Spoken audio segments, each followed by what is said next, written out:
Mantan Menko Polhukam Mahfud MD mengomentari isu dan desakan agar Gibran Rakabuming Raka batal dilantik menjadi wakil presiden.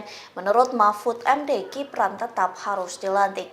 Komentar itu disampaikan Mahfud melalui podcast Terus Terang yang diunggah di channel YouTube pribadinya. Mahfud menyebut Gibran tidak bisa batal dilantik. Pasalnya, hal itu akan menjadi gangguan secara politik. Terlebih pelantikan presiden dan wakilnya merupakan satu kesatuan, sehingga Prabowo akan terganggu jika Gibran batal dilantik menjadi wapres. Sebaliknya, Mahfud memberikan saran kepada beberapa pihak yang tidak menginginkan Gibran menjadi wakil presiden.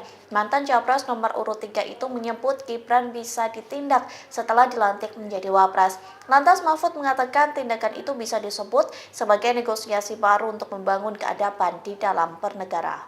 Download Tribun X sekarang, menghadirkan lokal menjadi Indonesia.